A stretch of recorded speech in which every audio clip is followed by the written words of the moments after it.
Thank you very much.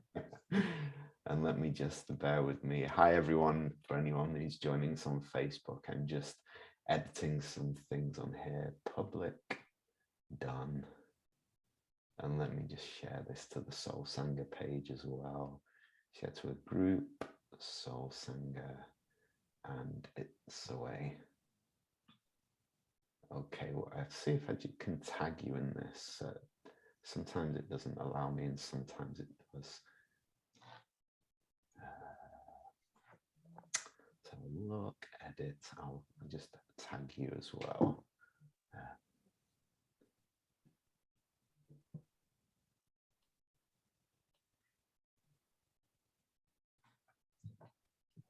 Save.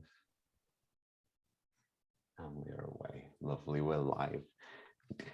You know, I've never asked you. I just always presumed that I know how to pronounce your name. So I always say Kezia, is that correct? Kezia.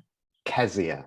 Kezia, yeah. Kezia, right, lovely. Thank you for that correction. You're welcome. So good morning, everyone who is joining us live this morning, and anyone who's watching the recording of this. As you probably know, if you've watched these before, I like to do regular talks with who I find interesting people.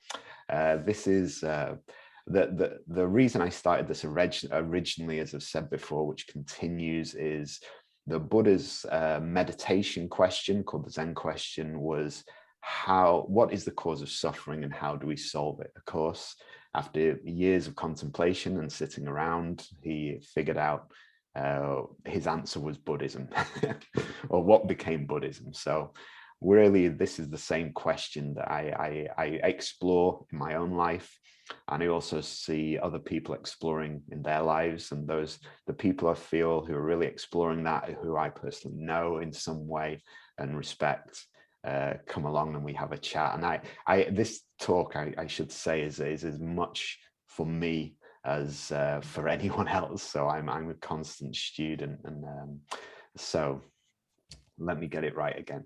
Kezia. Kezia. Kez. Kezia, right, yeah. Kez, right, Kezia, right, lovely. Okay, so Kezia has recently written a book. Do you have a copy of the book to hand at all? I can do. Hang on one Oh, that's second. amazing. So Kezia's written a book recently about her incredible journey. Kezia, I don't know if I'm sure Kezia won't mind, but I know because she comes to my Tai Chi classes online. So and I must say, I always used, like, I love everyone at the class, and then you were all always there smiling. It was like you had this radiant energy, and it was like I'd look at you on the camera. It was like, oh, she just brings so much light and positivity to the class. And it was like, so I was always intrigued what this energy is that you hold. So when we began to talk about this book launch you'd done, and your attitude to life, it really started to make sense. So can we have a quick look at your book? Yeah, of course. Rose tinted. Many pictures of me. That's incredible, and we'll go into that image during our talk today. So I suppose there's a lot in the description of what our talk is going to be about that you can read above this. So it intrigues me because your story is very interesting, in so much as I know quite a few people, friends who have diagnosis with MS, some who've been working with that last 15, 20 years, some with recent diagnosis. And one of the many reasons I wanted to talk to you is just so they could also hear your story and draw from it anything that might be useful to them. So I suppose what's my first question? My first question is, could you tell us a little bit about yourself? What do you do, who you are, all that kind of stuff? I'm Kezia. I was going to say I've got MS, but I'm a holistic therapist. So I do holistic therapies, and an author now, I guess. I'm a mum of 2. And yeah, I think I'm quite lucky because I've got a pretty good life. Do you know what I mean? I've got a lovely house, got a massive garden. Yeah, I've got a really good life, I have to say. But I think a lot of it is gratitudes. I read a book many moons ago, and it was just looking at your gratitudes. And at first I started off saying, well, I'm alive. Do you know what I mean? So I started off How long ago was this? So with the basics, how but long then ago was from there, this? This was probably, my years roll into one. It was before my daughter, she's 10, so probably maybe about 13, 14 years ago. So So I 13, read this, 14 years of a gratitude practice. And yeah, and then I always grab my children and I go, give me your gratitudes, and they're like, what? And they're like, so now they like reel them off, because I think that's a big thing for me. Is if I do them every day, you start noting things, and then you start looking for the positive rather than the negative. Because lots of times if you say to someone, what happened last year, often people will say, oh, you know, so and so died and this happened and I was ill and I had this. And we generally as humans focus on the negative. Whereas it's almost like brain training, and you're going, right, what are my gratitudes? And then once I started doing it, I started seeing little things that are just gorgeous. Like there was a cobweb in the corner, which is like, oh, you should be dusting. But actually, it was beautiful. And I was like, that is absolutely stunning. And the light was catching it. And you start noticing the things that before it was like, oh, I need to do some dusting. But then I was like, actually, that's really pretty, you know. And then I was just watching this spider. I know lots of people don't like them, but I'm quite a fan of spiders because I think they're so clever. But I think it's changing your perception of things and trying to focus on, you know, the best things, even in the bad, if that makes sense. So yeah, if the gratitude, like the daily gratitudes, make a difference. And at first it is hard work, like anything, it's making it into a habit, but then it just comes naturally. So I can generally just reel off loads, one after the other now, but it's taken years of doing that because we naturally look for the negative things. You know, I think as humans, we look at the negative, and there's a lot of negative stuff in the world, especially at the moment. There's loads of horrible things happening. But you can't predict what's going to happen and what's thrown at you, because sometimes horrible things are thrown at you, but you can change your perception of how you deal with those. And I think that's the difference, is trying to, yeah, that bad thing has happened, but, you know, how can I go around this, or how can I deal with this so that it doesn't pull me down? Yeah, so I think that's a big part of just changing your perception rather than what's actually happening. So I've listened to your previous talk, which I'll put a link to under here as well. And I think you said it was about, if you're comfortable, maybe we talk about a little bit about the diagnosis with the MS, yeah, and how that ties in with that. So I remember you saying, was it about 15 years ago that you had the diagnosis? 2007, May 2007. You can do the maths. It's about, so maybe about, oh God, I failed. Yeah, I'll tell you about you do the maths. So I'm wondering whether, so did the gratitude, were you doing a gratitude practice before your diagnosis or after, I guess is the question. It's interesting because I was diagnosed halfway through my holistic therapy course. And because I did an intense training for it, and I did it purely because timing wise I could get childcare, and it was that or accounting, and I was like, oh, so I went for, so that's literally how it ended up, that I was doing that. And halfway through, because I missed 2 sessions in a row, they tried to throw me off the course, but I was in the hospital for the 2 sessions, so I was like absolutely outraged, and I just explained that it was all fine. But I presume it was around, I think it was before then that I was looking at the gratitudes, because I was quite grumpy. You know, my nickname was Worry Wart. I was always like worried about everything. And I think also having a child made me sort of buckle up and sort of sort it out as well. So gratitude wasn't your natural demeanor. No. It was actually, so was it, do you think it was that you mentioned having a child, or what do you think was the main trigger then for this shift in perception? Because when I was fearless, I think we all are as children, you know, there was nothing that I couldn't do. I could do anything at all, because nothing could hurt me, because I was, you know, I could survive anything. And then when you have a child, you suddenly go, oh, I have to stay alive and I have to keep you alive, you know. So suddenly you're like, you're not doing, these dangerous things, and suddenly you sort of have to look after someone else, because when it's just you, you're like, oh, I'll be fine. But if you have to take care of someone else and you're responsible for that other person, I think that makes you sort of grow up a bit and maybe start looking at, safety and being safe and making, because the world is scary for everyone. It's a frightening place, but you have to try and make it as kind and as gentle as you can for that new little person who's now huge and bigger than me, but originally. Wow, that's beautiful. So then you start your gratitude practice, and you move from, I guess what you're describing, I feel, is you're moving into motherhood, and you see the importance of your own state of being, your own frame of reference. Now you have someone else to look after.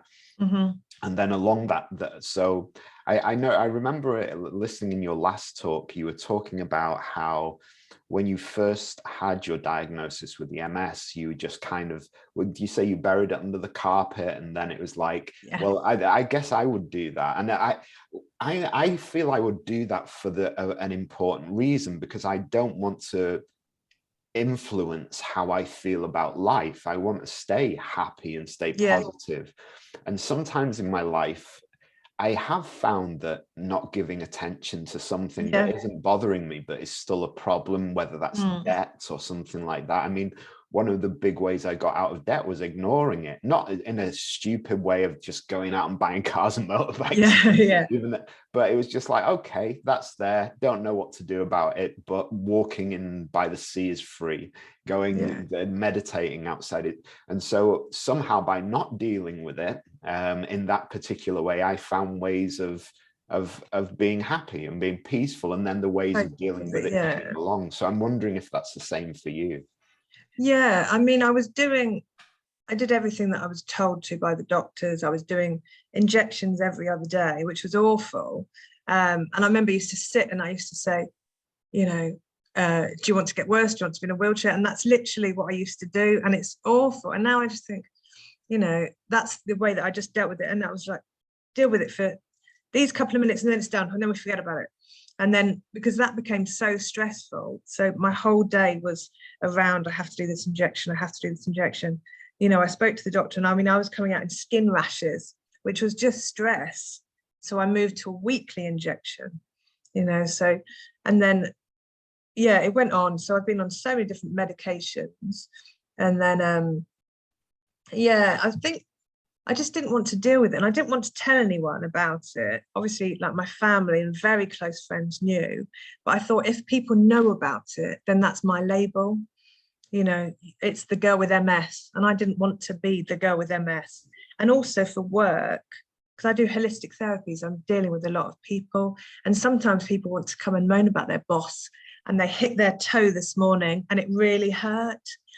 But I was thinking in their head, they're thinking, my toe really hurts, but you've got MS. You've got more than me. And I didn't want that, because I didn't want people to go, I can't offload, because that's part of I think probably more than half the people come just to offload. They have treatments with me, but also, it's a safe place. They can say everything and it's left in the room, and then they can go on. And it's almost like their way of burying it, but it's not burying it, it's just getting it out so that it doesn't have to stay in their head. I didn't want to take that away from my clients as well. What kind of holistic therapies are, just for my own inquisitiveness? So what do you offer? What do you do? And you're still offering these at the moment? Yeah. I've got a salon in my garden, so it's perfect. You can hear all the birds nesting at the moment. I do reflexology. I do Swedish massage, aromatherapy, pregnancy massage. I'm working up hot stone massage. Indian head massage, ear candles, oriental face massage. So quite a few different ones. Amazing. That's lovely to hear. So there's a point, because obviously I know what's coming in the story, because I know you reasonably well enough. So there's a point where you go from just having the injections to, okay, I need to do something more drastic around this condition, because now it's moved from, well, maybe you could tell me the story of the next stage. I mean, I went because I wanted to have another child, So I came off the injections and got pregnant with my daughter. And then after I had her, I had Tysabri, which is a monthly infusion at the hospital. So I had the infusion every single month. And then on a routine neurology appointment, he sort of said, look, it's not working. And I was like, what? And he said, there isn't, there's nothing else that we can do for you. Because I had got worse, but I was dealing with the whole world at the time. And, I had this new person and I had a bigger person and just there was loads of things going on. And he was like, it's just not working. And I was like, what do you mean? And he said, it's not, because I think I'd just turned to secondary, because there's different types of MS. You start off with the relapsing remitting, and then there's other sorts as well. But it had just turned, and he was like, there's nothing else we can do. And I was like, no, there must be, and by fluke, it was a friend's birthday party, and a friend of a friend had sort of grabbed me and said, my sister's had MS and, she was in a wheelchair and she's running around now. You need to go and have this treatment. And I was like, okay. Because when you're given a diagnosis, the whole world knows how to fix you. All you have to do is eat 4 bananas and spin around, do you know what I mean, twice on a Tuesday. You get all of these things, and I was like, okay. Light a blue candle and throw your troubles into the flame. Yeah, it's true. Everyone knows how to fix you. So I was like, okay. And it just happened that I didn't have the children, and there was a meeting going on. Her sister was holding this meeting, and it was literally because I had this time and I didn't have any kids, and I was like, what do you do when you don't have children? So I went along to this meeting, and there's this charity called AIMS, and they're talking about this HSCT, which is a stem cell therapy. And this girl sort of ran on to the stage, and she was talking and saying, she was in a wheelchair the year before. And I was like, right, okay. And she'd had this treatment, and she said, it's available in England, it's very expensive, you can get it on the NHS, but it's very difficult, or you can go to Russia, or you can go to Mexico. And I was like, right, okay. And I was watching, and these doctors came on the screen, and they were talking about their treatments and talking about statistics, and I'd heard about the treatment before, and I was told 50% got worse or died on the treatment. So I was like, right, no, not happening, not even going to try it. But their statistics were very different from what I'd been told. And I was like, okay.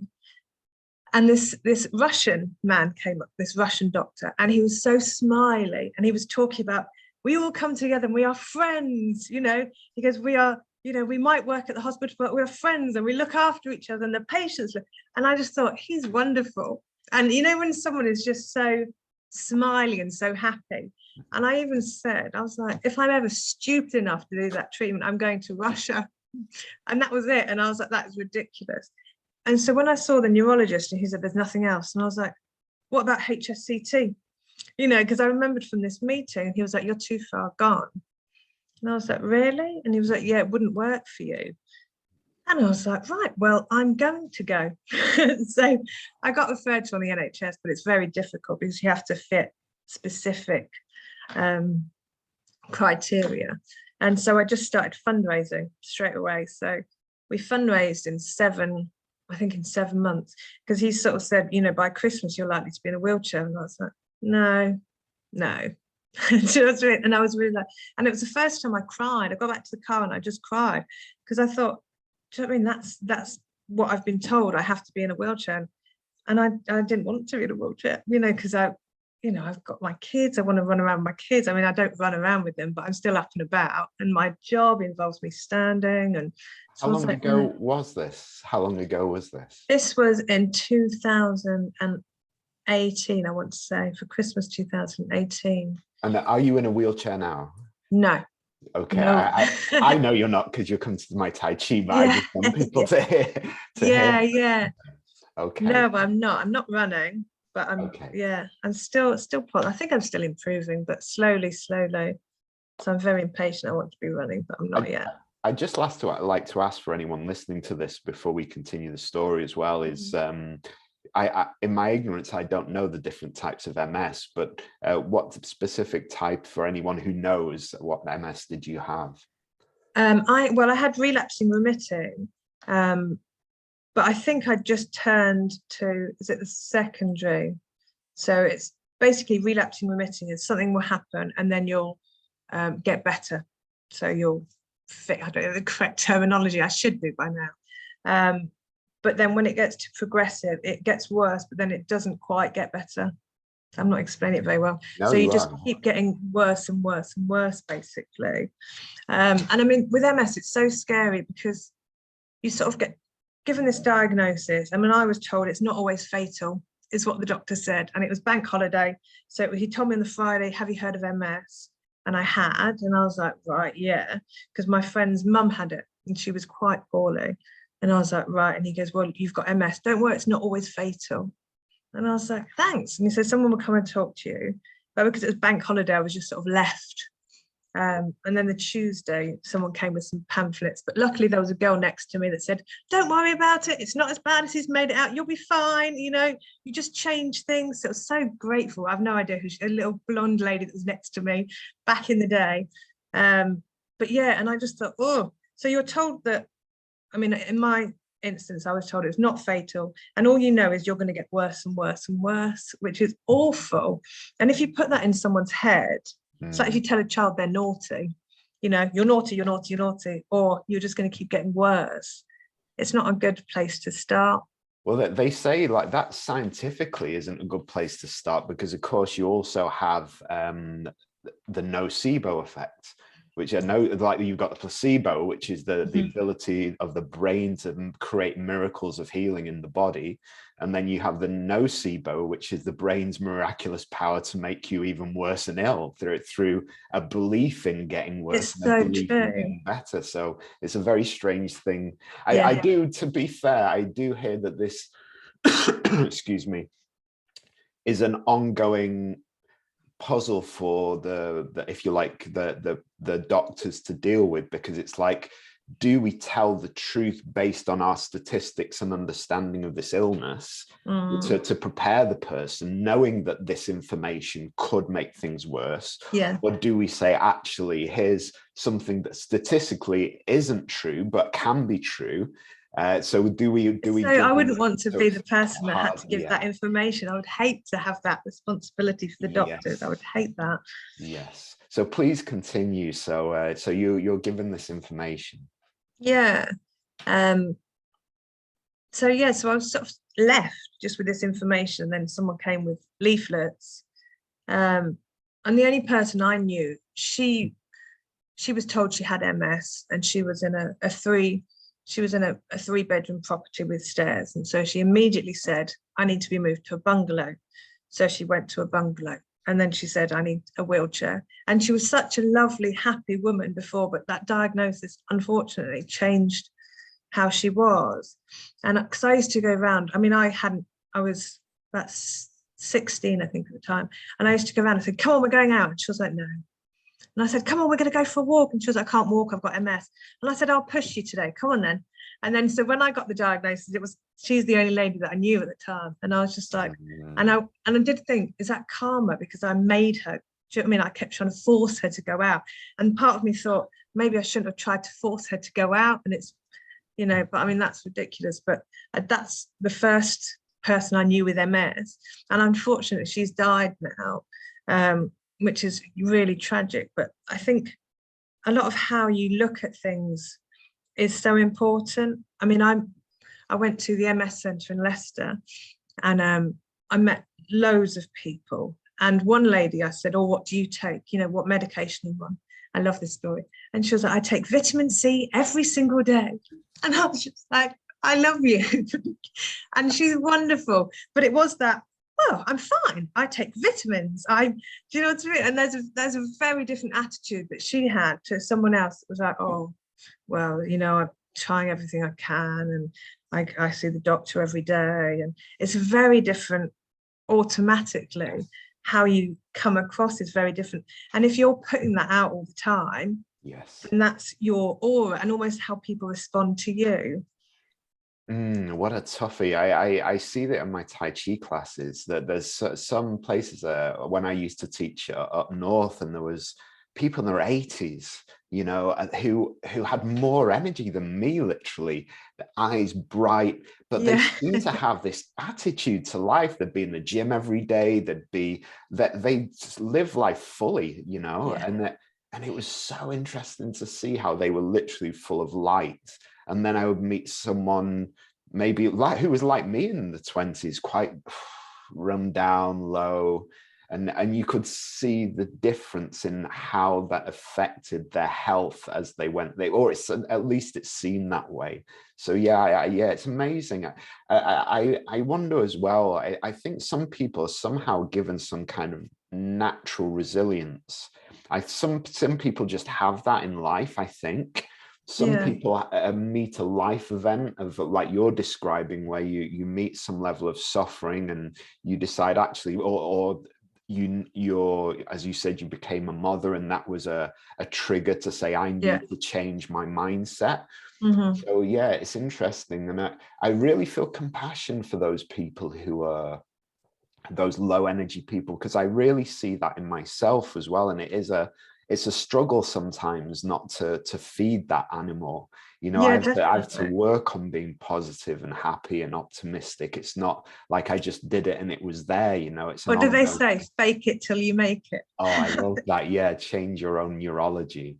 Yeah, so thank you. That's a beautiful reflection of the vitamin C. And you notice people, I think I heard on your talk before, you said you notice people who you just knew were going to either get better or cope with it, and those who were going to slip away quickly in their attitude towards the illness and the diagnosis. Is that right? Yeah. I mean, I think even if you go to a party, you know, there'll be someone that walks into the room and just lights up the room, and then someone who just brings it down. There's like a doom cloud.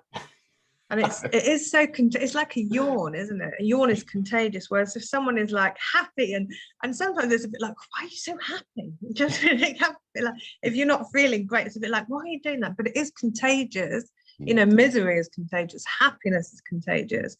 And I think if you're happy, you will sort of attract that sort of people, or you turn those that are negative into the happy people to surround yourself with. And it's, life can be tough.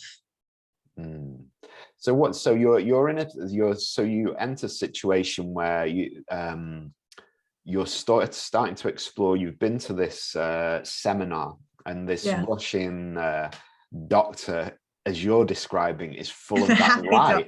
And it's like, oh my God. So one doctor's like, oh, you know, like 50% of people they might not make, and you're like, okay, that energy, I'll stay, like, even, you know, I'll stay on. But then another doctor offering the same treatment on a physical level seems to have this optimistic, radiant, happy, family love, compassion, and it's like something inside of you says, yes, I'm going to fundraise, I'm going to go. And so what is the next step? You've raised so I just sort of, because I'm very stubborn, it is like, right, I'm doing that's going to happen. So I was like, right, I need to fundraise, and then I'm going to go to Russia.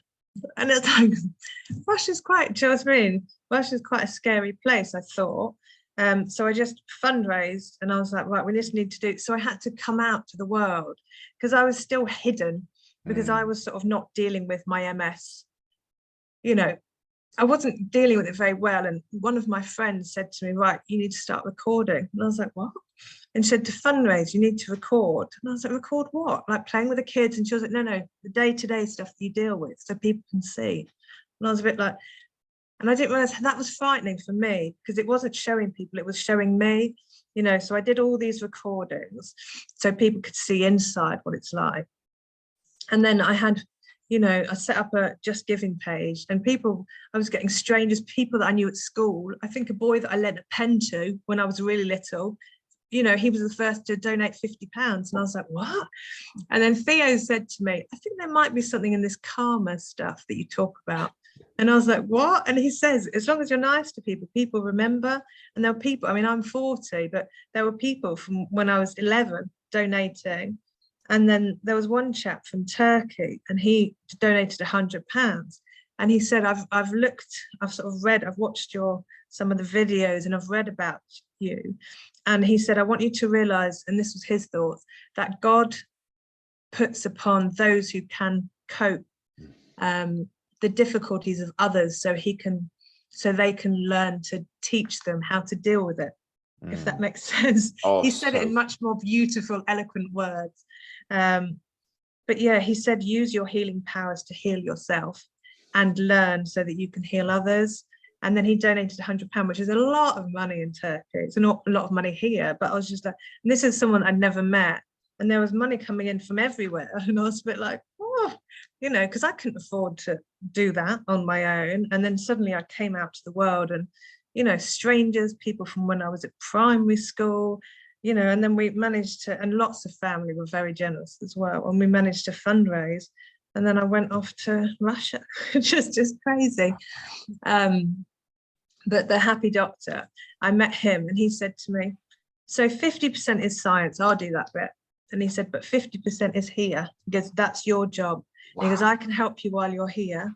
When you're gone, you have to do it all. So, and he said to me, keep doing meditation, keep doing yoga. I'll do the science, but you do all the hard bit. And it was just like, that's so lovely, you know, because he said to me, I can only do 50%. I'll do the science, you do all the hard bit. Oh, he's amazing. He is amazing, Dr. Fedorenko. Yeah, he's very loved throughout the world. He's a good man. He's helped a lot of people. Wow. So the treatment begins. So maybe if you're happy to, maybe talk us through a bit about that treatment and because I think there's one saying be positive, be happy, but when I'm imagining when that treatment starts, there's going to be aspects of that treatment where it's like, this is quite scary. This isn't possible. How do I deal with this? You know. And so I did my typical la la la la la. So, because there's people from all over the world, and we're all together. You know, people have come from Norway, from America, there's others from England as well, and we're all there together and at different stages. And someone says, oh, you know, there's someone with tubes hanging out of their neck. And I was like, oh, and I said, I'm really sorry, can you sit over there? I can't look. And, you know, one of the ladies was like, you're going to have that next week. And I was like, no. And then someone started talking to us, can you tell me what's happening tomorrow? And they're, what? I just need to know what's happening tomorrow. I don't need to go further than tomorrow. You know, and so that was a big thing for me, is just dealing with one day at a time rather than, you know, what's going to actually happen. So, I mean, the testing was, they tested everything you can imagine, everything. I had a sinus x-ray, which I didn't even know you could have. They checked my heart, my liver, my kidneys. I did stool samples. I did urine samples, blood tests, ECG. They tested everything I didn't even know you could test, to make sure that I was strong enough for the treatment, first of all. So yeah, that was the first thing. I think it was 2 days of testing first to make sure that you are strong enough, because unfortunately some people just aren't strong enough for it. How long was the treatment in all? I was in Russia for a month. Wow. So I was in a month was it a month? Might have been a bit less than that. It's all a bit of a blur, really. So the treatment begins, and you're noticing people who are further into the treatment. I'm guessing, you know, from listening to your talk before, and I hear there's a dark night of the soul. I think when you describe it, your hair was starting to fall out because it's intensive chemotherapy. Like you have, from what you said, you have more chemo than someone who actually has cancer. It's like a hardcore experience, and they take you literally to the brink of physical existence. And so how did you get through that, or did you not, or what was your process in those lowest moments, you know? I think, I mean, it was so extreme. There was someone like bleaching the outside of my door in case anyone opened up my door, and everyone that came in had masks, like everyone's wandering around with now, masks, hairnets, gloves, you know, everything. And there was only like certain people that were allowed in my room, and you're in isolation because you're so vulnerable. So, I mean, luckily mine was only 8 days, so mine wasn't very long, because it can go on for a long time. So you basically, the treatment entails, so they test you to make sure that you're strong enough, and then they harvest some stem cells. So I don't know if you can see, I've got scars in there. So I had a tube inserted to the bottom of my spine, and then they take out your stem cells as they grow, and then they spin them and take out the bad ones and keep some good ones. This is not the technical terminology. And then you have your chemo, which is really strong. And then once you've had that, they build you back up again and insert the clean stem cells and sort of go from there. I think the hardest bit was someone sent me a song that reminded me of my daughter, and I just cried. I was just like, but that was the big thing, was leaving the children behind. I was so worried about that. But I had an iPad, so I do like technology for that reason. And my son had an iPad, and my mum had one. So she, you know, my daughter was playing. I think we did a lot of birthday parties for her dolls, you know, on the iPad. And so my son was ringing me all the time. So I never spoke to him so much, you know. So actually I had more contact with him then, you know, as long as my head was covered and he didn't see those, it was fine. But yeah, I thought with chemotherapy, your hair would just fall out straight away. But it took a few days, which I didn't realize. And so that was I think the sad night that you spoke about, is because I still had sort of a G.I. Jane look going on. So I got used to that. And then I woke up one night and there was hair all over my hands and all over my pillow. And I was just like, and it really freaked me out because I was just covered in all this hair. And that really scared me. So that was probably the time that I was like, oh. So I pressed the buzzer and a lady came in and she sort of wiped me and wiped my arms, and she went off and got hairnet, changed my sheets, and sort of nodded and put me back in bed. But it was so lovely that she did that, because I was literally like, oh, I don't know what to do. And all it was is just hair, you know, it's just hair, there's nothing. But it was just the realization. I think even though I knew it was happening, I was just covered in all this hair and everything was covered in hair. And that really freaked me out, you know. But then I thought about looking at the bright side of it, and I shouldn't say this really, but I'm going to.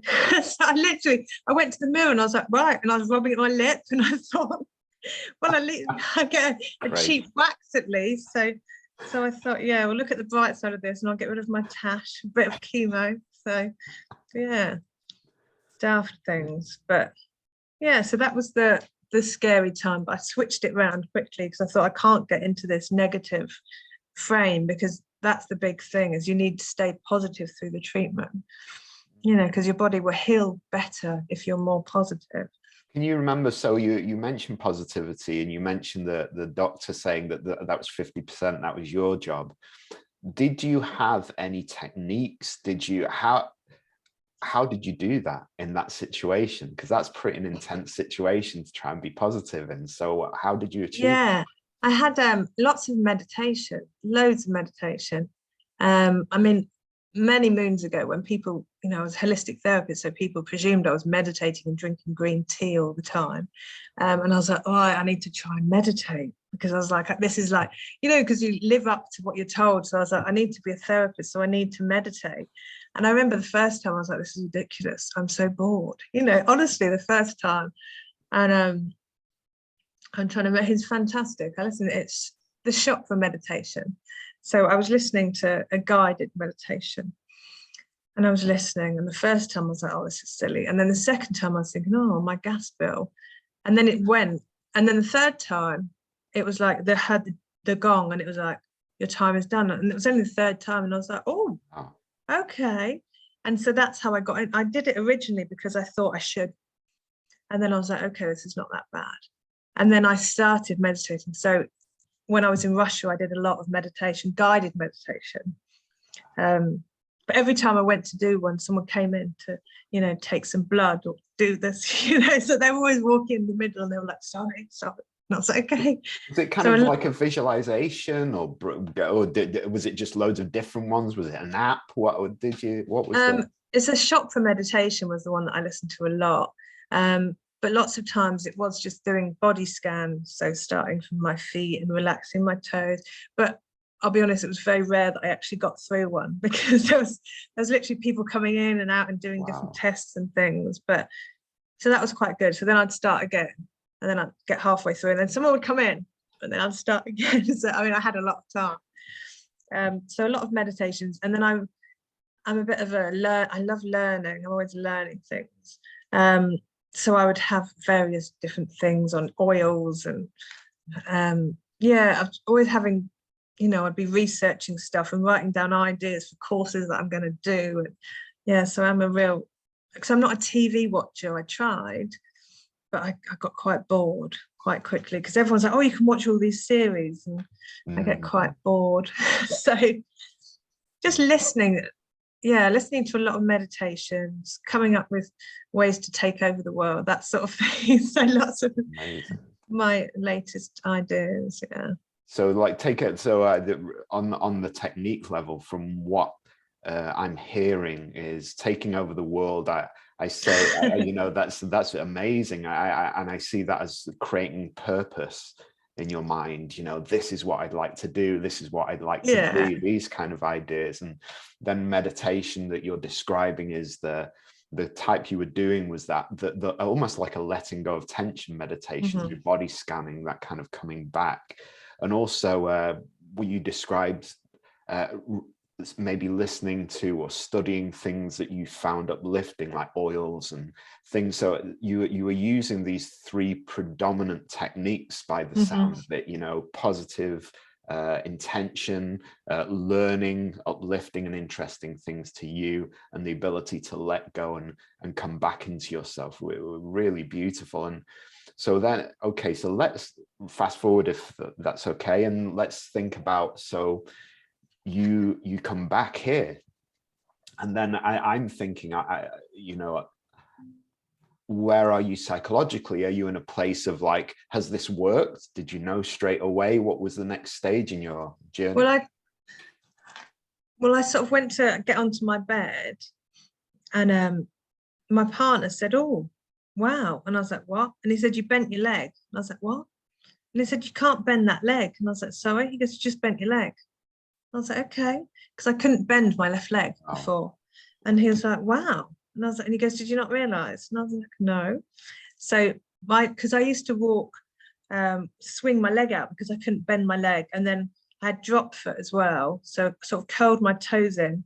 So loads of different things, you know, had gone wrong. But the physio said I'd learned to cope, to keep walking, keep moving. So I'd learned all these strange techniques, you know, to move my body in a different way, to swing that leg out, to curl my foot over so I could keep walking, keep doing things.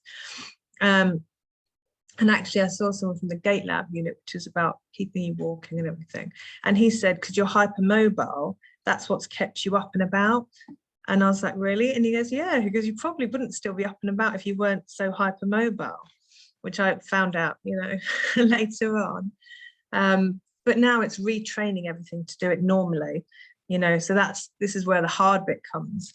So I have had a lot of improvements, but now it's trying to undo all the things that I've created to keep me walking when I couldn't, if that makes sense.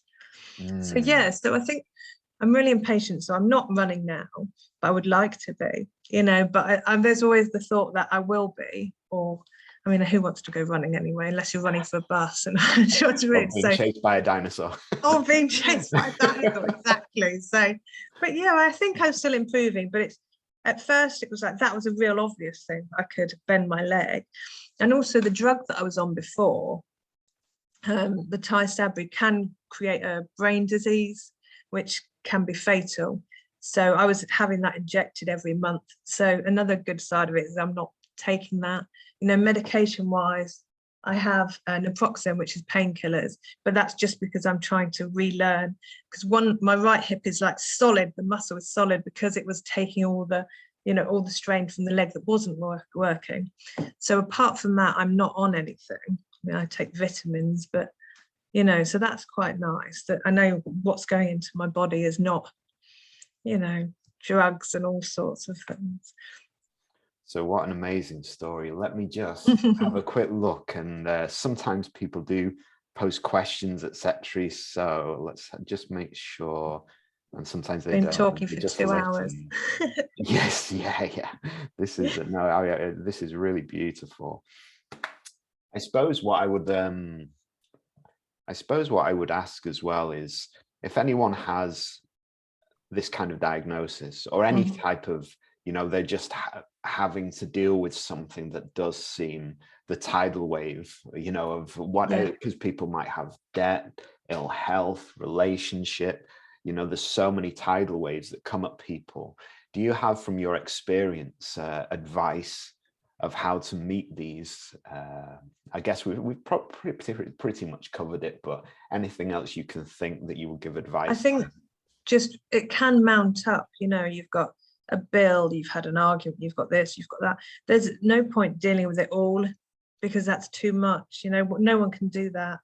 I mean, I used to teach, you know, anger management classes and stress and classes like that.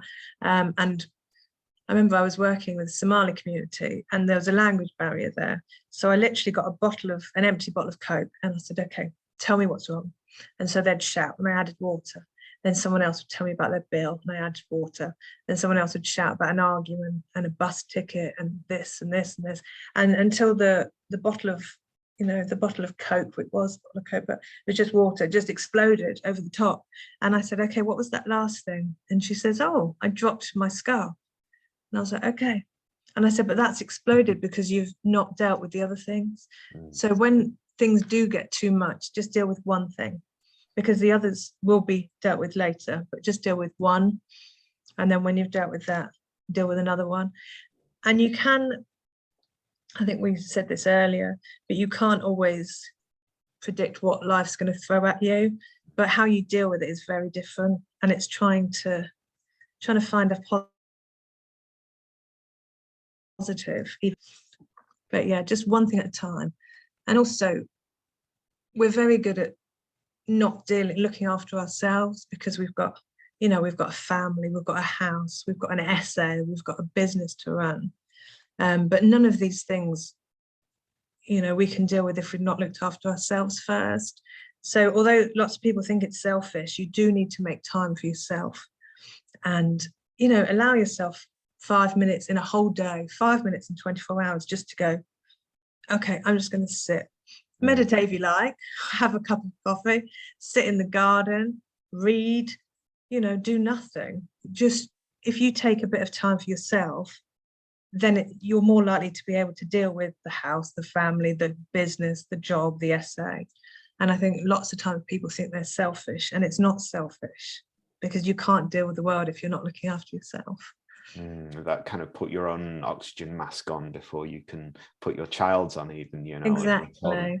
I remember, Justin, as we kind of wrap this up, I remember going through a very, very challenging time, probably one of the worst times of my life, and I ended up phoning A&E. Going to A&E because I was in such a bad situation, and I remember after all that, and I came through it and life was okay again, you know, I remember praying and saying, like, where were you, you know, in all of that? And the voice or the realization came, who do you think told you to phone A&E? And so sometimes we think the miracle is going to be this big, like, oh, you know, but sometimes the miracles are just a small still voice that tell you to go left instead of right, or to as you're describing, to press the button when you're in hospital and ask for help. Yeah, you know, that can be, it is so hard. I think voice. We all want to be the strong one, but it is okay to ask for help as well. I think people really, that's something in itself, is being able to say, I do need a bit of help. You know, with the MS, I think I was hiding that because I didn't want to have any help, you know, and I did have, you know, the medicine. So I did have injections and I did have help. And then obviously sometimes it is okay to ask for help. Yeah, 100%. I remember during that experience when I actually got to A&E and I met, there was such a kind nurse that appeared, and it was literally her kindness, her gentleness, almost her motherliness, literally got rid of 50 or 60% of the experience that I was having. So yeah, just that's really lovely.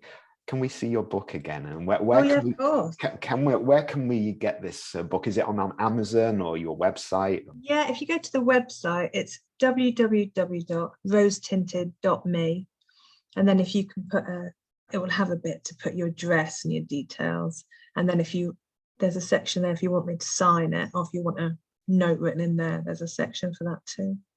And so the book goes into everything we've talked about today, but in more depth, and elaborates on some It's of the just story.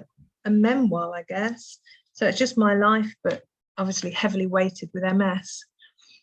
So I think it's looking at the positive things. I mean, some of it is sad. You know, when I was writing it, I had to stop writing because I was crying. But lots of it is humorous as well, because I think comedy plays a good part in healing as well. If you can laugh at yourself, that's a good thing. I remember listening to your last talk, and there seems to be a lot of pointing to body hair in that book. Yeah, I know. My brother read, and he was like, "Oh, there's a lot of hair things," and I was like, "Well, that's a big part for me." And he was like, "Okay," because I thought it was about MS, and I was like, "Well," so it is my story, and it's, you know, some of it is daft, and it points out anything that's important to me. So I think because of the chemo, the hair loss was a big thing. So because I always had a big pineapple of hair on my head, so losing all of that, you know, I mean, I made that exciting. So I was like, I don't know how it's going to come back, you know, because I thought it might come back a different color, it might come back straight. You know, it's come back thicker than before. So yeah, you have to make everything into a bit of a game. Beautiful. What a great way to finish. Well, I'll include the link to your website and your book on the post of this. And it's been enriching for me to hear your story today. I've really enjoyed our conversation. Thank you so much. Oh, you're so welcome, and maybe see you next week in class. Yes, I'll be there. Thank you so much. Lovely. Speak to you soon. Take care. Bye-bye. Bye, everyone.